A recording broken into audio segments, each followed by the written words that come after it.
And good afternoon. Welcome into Market Talk here on this Friday, May 13th. I'm your host, Jesse Allen. Thanks for joining us here today, making us part of your day on a Friday the 13th. Hopefully, you're staying safe out there. Thanks for joining us. As I mentioned, find us online. MarketTalkAg.com is our home on the web, MarketTalkAg.com. Facebook, Twitter, Instagram, all of our sources are there, MarketTalkAg.com. Joining us today to wrap up the week, our good friend DuWayne Bosse with Bolt Marketing. DuWayne, great to have you back on the show, sir. How are you? Hey, I'm doing well. Thanks for having me back. Well, I know we have a lot to talk about. The soybean complex very strong today. Wheat rallied after some profit taking early. Corn saw a little profit taking there. I got to ask you, though, off the top of the show here, I know you're in South Dakota. That impressive storm system rolled through yesterday. Lots of damage reports, seeing those pictures on Twitter of just that wall of dust. First off, any damage at your farm, and just what have you heard from some of your friends in the region? I know it was a tough storm that rolled through. Yeah, absolutely. I luckily we ended up with really no damage here. We got some rain that of course we didn't need, but now I feel really bad complaining about wet fields and prevent plant. I mean, all our sheds are up. There's no damage here. And we got lucky. We're kind of halfway through building a shop project here. And you know what it is when a building's half up. I thought, boy, any wind at all and I'm going to have some issues. But no, we're fine here. But we had two branch offices, one in Wilmot and one in Viborg, South Dakota, both sustained damage. So if you know where those two places are in the state, that'll tell you this was an extensive, long storm that stretched from basically Nebraska to North Dakota. That you've seen the pictures too. All these bins that are down, buildings that are down, just an amazing. I think they are calling it a derecho storm again. I'm not a weatherman, but it does sound like it was a nasty one. And thoughts and prayers with everyone who has that damage and went through it. Definitely. Couldn't agree more. And I have heard the ratio term thrown out today as well. So we'll have to watch to see what those final reports are from the Weather Service. I know a lot of cleanup going to be happening this weekend and beyond. And, as you mentioned, the rains and everything else, that's just going to exacerbate the planting delays in the Northwestern Belt and the Northern Plains. And that's something that the trade, I think, is watching very closely. Let's dive in and talk about this. We've had a busy week. WASDE numbers, tons of data yesterday, all the different weather issues, planting delays in the north, dry in the south. Soybeans, though, today, it felt like maybe a delayed reaction to yesterday. We came in really strong in the meal market, the oil market, the veg oil market's getting bulled up here today, and really just a lot of strength throughout the soy complex, DuWayne. There really was. Earlier in the week, besides the USDA report, we were hearing rumors that China was in there buying more U.S. beans. And we finally got that confirmation this morning with a daily sales announcement. I think it's important to note that it was all old crop. They can't even wait for the new crop. I think they are that tight there. I mean, I know we keep talking about their lockdowns and demand drifting lower, and they probably will buy less. I think mostly because it's expensive. So they're going to use up the reserves as much as they can, but they feel like they can't even get to the new crop. I'm hearing actually rumors that they aren't covered for June and July, which, if you look at the calendar, that's not far away. So they may have to buy more of it. And I wonder if that's what we were seeing today, Jesse. This felt like buying bull spreading in the soybean market because China's in there buying more. Either they're buying the futures themselves or we're going to get another confirmation come Monday morning that they bought more of our old crop beans. Well, and you think about what's going on with China and that bean situation, it's hard to sometimes get a clear picture out of what's going on in China. But I know some reports yesterday as well about China, the government encouraging farmers to plant soybeans over corn. There's even some talk of trying to plant soybeans in between corn rows and everything else. Just some interesting things I'm hearing from the Chinese right now. But that would all tie into the fact that it sounds like they are short soybeans, and it really seems like a very bullish environment for the soy markets right now, DuWayne. Absolutely. One thing to watch too is their hog market. We've been talking about their hog prices being lower for quite some time. And why is that? Oh, that's because their hog production was up 14% the first quarter of this year. Well, that's a lot of hogs. That's a lot of extra hogs. So really to say that their feed demand is down year over year is total, words that we can't say on radio. It's total BS, right? So I think that demand is still very strong. And yes, they're going to use up the reserves because of the high prices, but I think they're going to come back in buying beans in in an aggressive fashion. And Brazil not having the crop that they wanted, the huge crop anyway, is forcing them back here. And when it comes to our new crop, they're going to buy it up like crazy. So it's really hard to get super bearish, even though that is the seasonal tendency right now, when we're not seeing any signs of rationing demand, even at these high prices.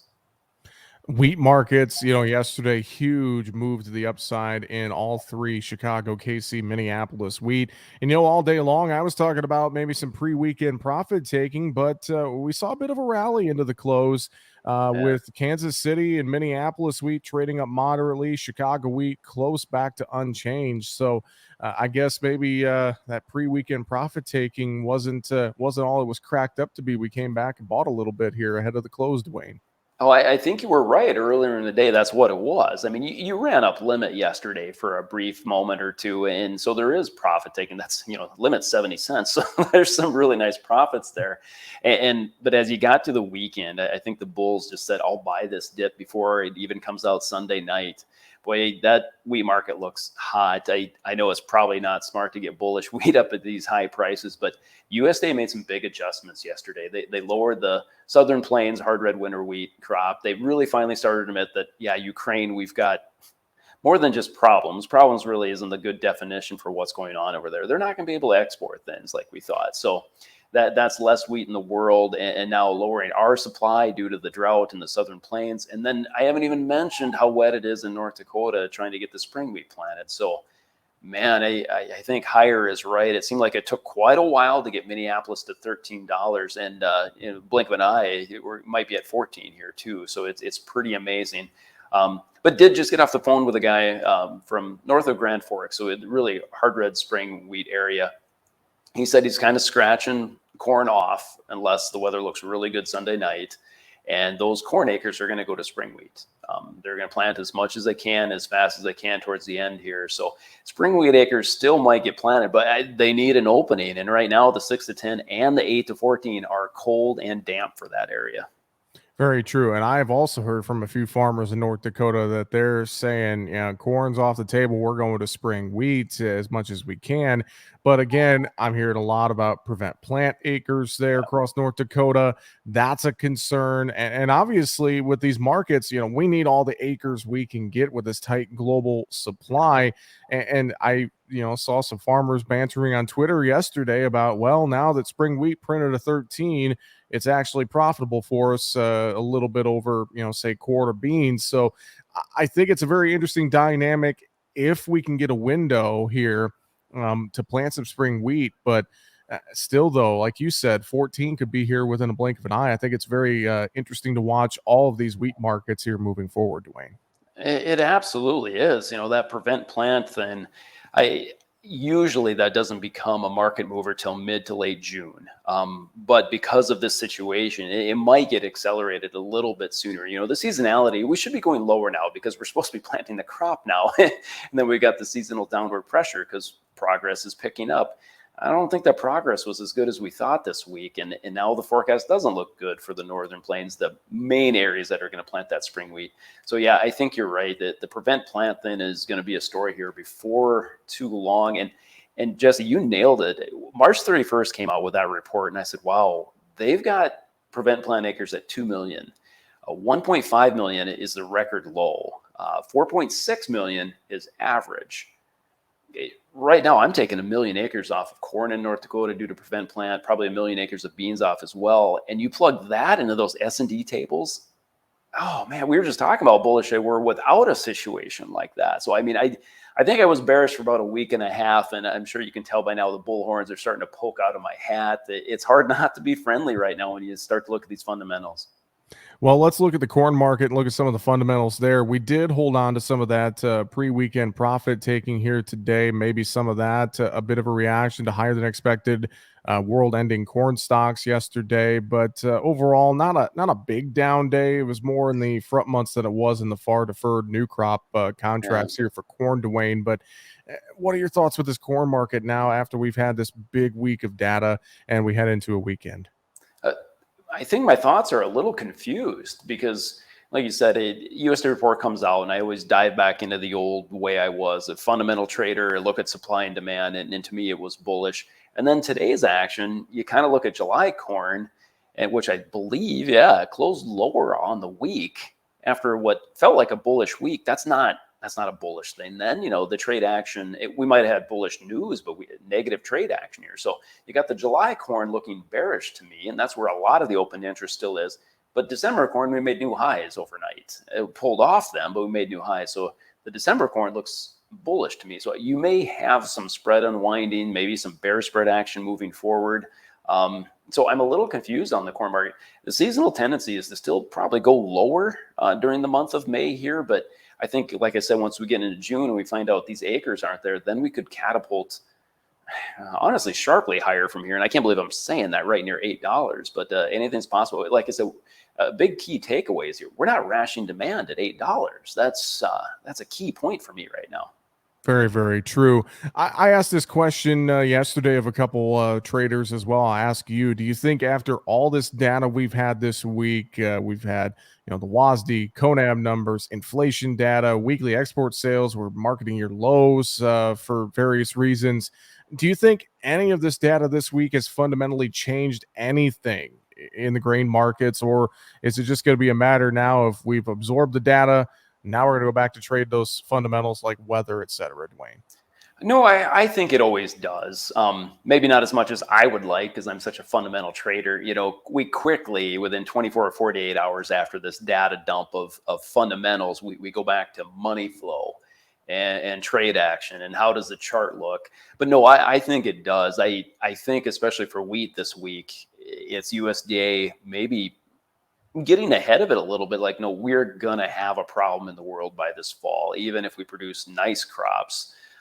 And that's crazy to think of. Now, is it hard to buy wheat up here? Absolutely. That's the one market that has a carry and has the largest stocks to use ratio versus everything. But that's your bread. That's your food.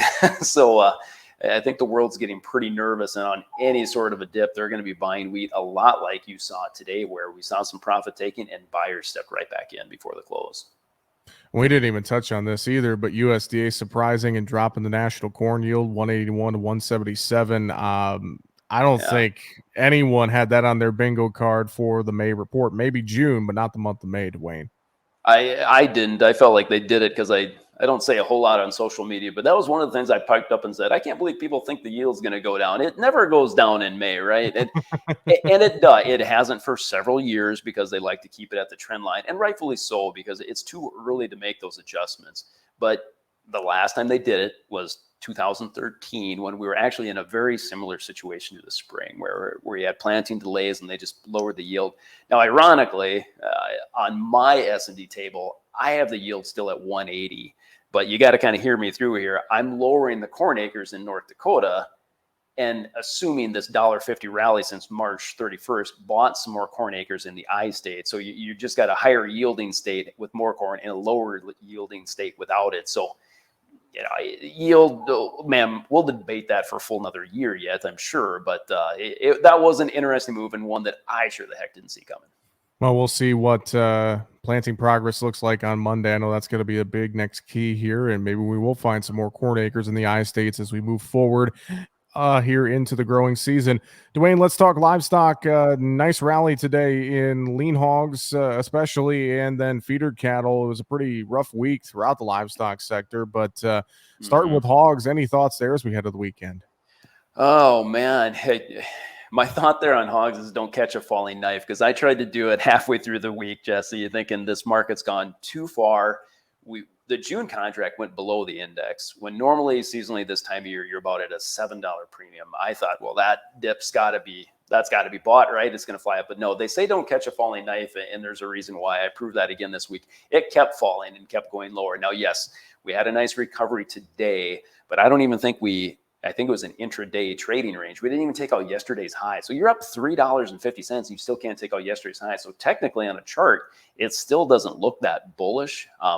But man, it is so due for a bounce. Here's what happened in the livestock markets. Funds decided they're on margin call in other positions, or they money flow, whatever. they decided, I do not want to be long cattle. I do not want to be long hogs. They didn't care where the cash market was at. They just exited those positions. You're going to see that in this afternoon's commitment of traders report. They're going to be down another 20,000, I bet you, in both livestock and hogs. Once that fund liquidation is done, we'll get that pop that I'm talking about, but to pick that day is very difficult. Very, very true. Cattle markets, I think feeders probably like the cheaper corn prices today. Other than that, try to find some fundamental direction here in the cattle markets as well. Cash trade wasn't anything to write home about this week. And, we're obviously concerned about consumer demand, I think, too, with all the meat sector. What's your thoughts in cattle as we head to the weekend?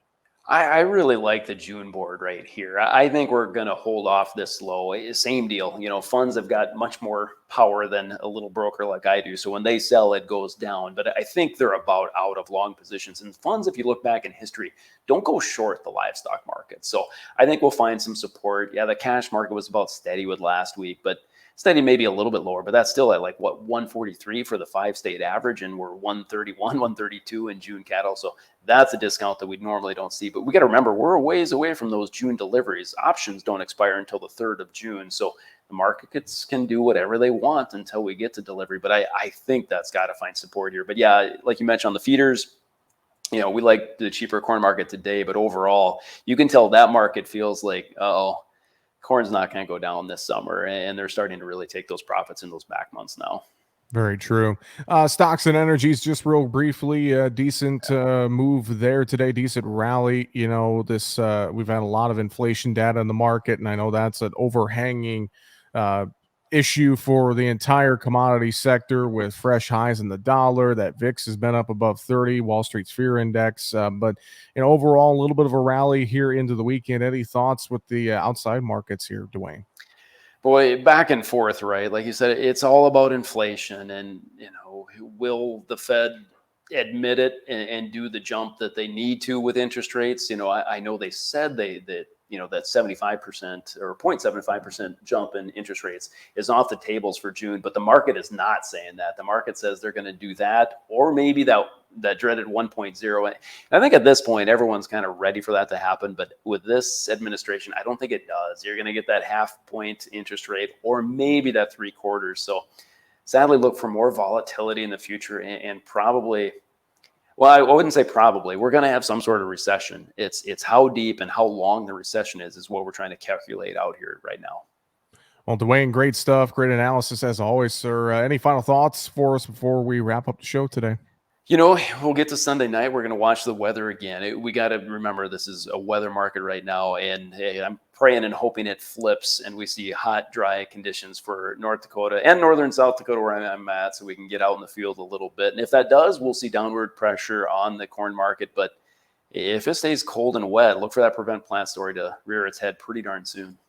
Well, DuWayne, if folks need a little advice with their marketing and everything they got going on with what's a busy time of year right now, I know they can reach out to you there at Bolt Marketing. What's the easiest way to do that? Yeah, well, they can just call us directly, 605-448-2365, or they can always check us out online at boltmarketingllc.com. DuWayne, we appreciate the time. Thanks for joining us here on a Friday, sir. Have a great weekend. We'll talk to you again real soon. All right, sounds good. Thanks, Jesse. DuWayne Bosse with Bolt Marketing, our guest today here on Market Talk. That's going to do it for the show on this Friday, May 13th. Find us, markettalkag.com. I'm Jesse Allen. Have a great week.